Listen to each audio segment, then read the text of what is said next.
नमस्कार मंडळी, आज शेवचे लाडू बनवायला मी घेतलेले आहेत।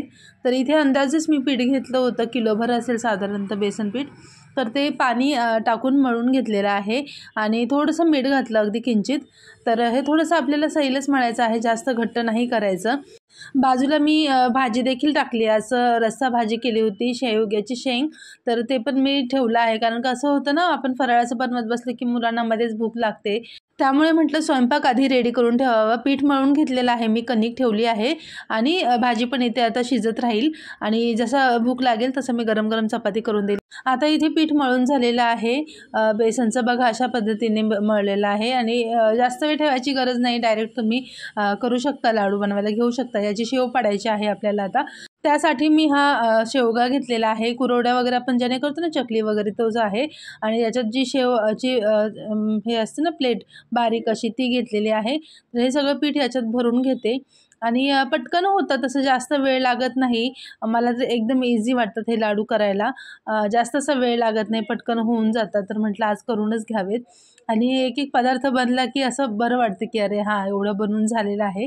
तर आता मी पहिला जो शेवगा आहे ना, पहिला भरून घेतला आहे साच्यामध्ये ते, आणि आता शेव पाडून घेते। ही शेव ना जास्त वेळ भाजायची नाही, लक्षात ठेवायचं। जास्त वेळ जर आपण भाजत बसलो तर कडक होते। आता तेल मी इथं गरम करत ठेवलं होतं, तर त्याच्यात शेव पाडून घेतली आणि 2-3 वेळेस करायचे, जास्त पण टाकायचं नाही, मग ते व्यवस्थित शिजली जात नाही, फ्राय होत नाही। तर अर्धा मिनिट पण याला ठेवायचं नाही आहे, लगेच काढून घ्यायचं, मऊ असताना। जर जास्त कडक झाली तर लाडू देखील कडक होतील। तर त्यामुळे बघा, आता अशा पद्धतीने जेव्हा असं होईल ना, तेव्हाच काढून घ्यायची। जास्त जर केली ना आपण तर पटकन करपण्याची शक्यता असते, त्यामुळे पटकन असं काढून घ्यायची। तर बघा किती छान बनते। तुम्ही अशी पण शेव बनवू शकता खायला, याच्यात जर थोडंसं तिखट वगैरे टाकलं ना, तर फरसाण म्हणून पण तुम्ही हे खाऊ शकता। आता मी अशा पद्धतीने बाकी सगळं करून घेतलं आणि हे नंतर ना लगेच मिक्सरला लावून घ्यायचं आहे आपल्याला, बारीक करून। आता काही जण थोडीशी मोठी ठेवतात शेव दिसायला हवी, पण मी जरा बारीकच करते।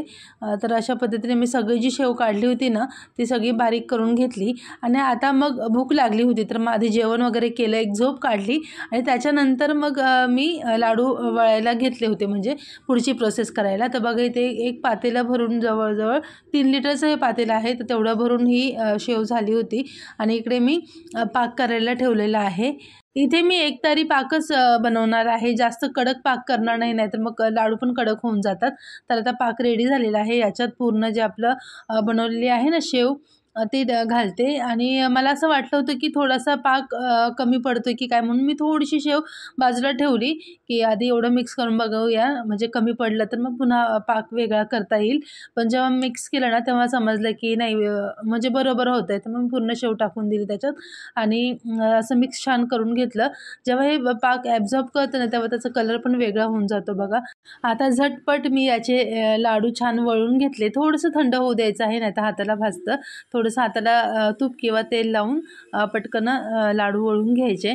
तर छान असे लाडू तयार झालेले आहेत आणि मला वाटलं नव्हतं की इतके सारे लाडू बनतील, मला अंदाज काहीच नव्हता। मी तर 20-25 करायच्या हिशोबाने केले, पण जवळपास 52 लाडू झाले, 52 लाडू झाले।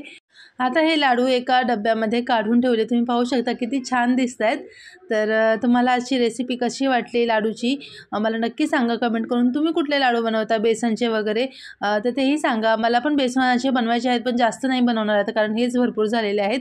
चला तर पुन्हा भेटूया पुढच्या व्हिडिओमध्ये। तुम्हा सर्वांना दिवाळीच्या खूप साऱ्या शुभेच्छा। शुभ दीपावली।